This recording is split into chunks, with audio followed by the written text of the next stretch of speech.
waddankan shanta bil ee soo socota ilaa afarta bil ee soo socota horta wuxuu u baahan yahay 6-7 shay daruuriyaadka ee la isticmaalo sida ugu badan ee loo soo iibin karo la soo galo macnaheedu haddii la waayo cuntada mid kamid ah ganacsatada fursad bay inta arkaan qaalinaya sida darteed si is arintaas u dhaceen waxa loo baahan yahay ama hal soo gado ama deeq lagu soo helo waddankan raashinka ugu badan ee suuragal horta inuu soo galo ma ku dhawaaqday talaabadaas ganacsatada waxaa la amray in ay keenaan raashinka ugu fara badan ee iman kara guddiga sare ee qaranka ra'iisul wasaaruhu uu hogaamiyo annaga waxaan loogu jiraa gudoomiyaha rugta ganacsiga mudane Gabayre oo wada hadal joogto ah baa meesha ka socda oo kaalintanada waxay noqonaysaa in aan waddankan aysan ku yaraan raashinka dhinaciisa alxamdulillah wixii waliba gu ah baa arrinku hadda oo maray in gudaha waddanka wixii laga soo saari lahayna in asagana tilkiisa intii la awoodo oo zaa'id ah wixii la soo saari jiray ka badan in la soo saaro waxaan maqlayaa in jawhar bariis laga soo saaray maanta xamar la keenay lagana cuno arrimahaas waxay keeni doonaan Soomaalidu inay ka barato in ay wax iyaga ay leeyihiin ay cunaan Soomaalidu waxa lagu kari la'yahay war baasto war maxan kama baxdo baasto meesha ugu dhow la keeno waa Tarkiga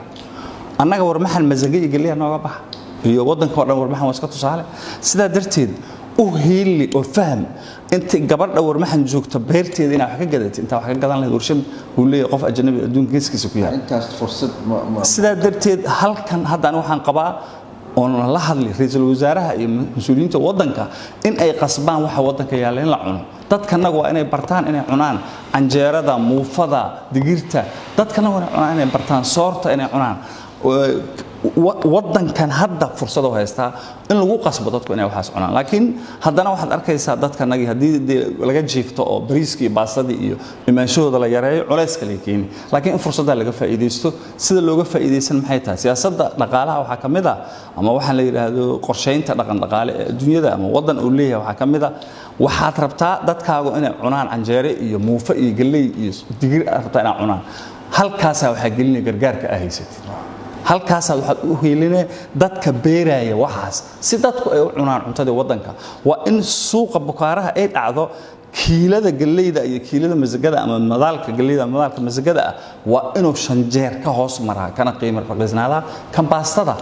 Soomaaliga garan maanta ragan dhalinyarada mar walba sheekaysanayna waxay ii sheegaan baastada ka raqiisan galeyda waa ceeb calayg waddankaasi waxa ay sheegaysaa arrintaas ma leh nidaam dhaqan dhaqaale ma leh waddan waxa banaanka uga imaana uu ka raqiisan waxa gudahooda ka soo baxa dalkaasi hoggaan dhaqaale ama hoggaan aqli ee ganacsi ma leh waa aniga marka waxaan kula talin fursadan looga faa'iideysto laakiin ganacsatada qayb ay ku leeyihiin Soomaa annaga ganacsatada qayb aan ku leenahay iswarsi ma leh ganacsatadu marar fara badan waxaad arkaysaa ninka ganacsatada ah ribix iyo dhaqaale raadinaa meeshii dhaqaale uu ka helayo xoogeeda maalgelin oo ku sameeyna laakiin ganacsatada naftirkeeda waxa ka koreeya xukun iyo maamul iyo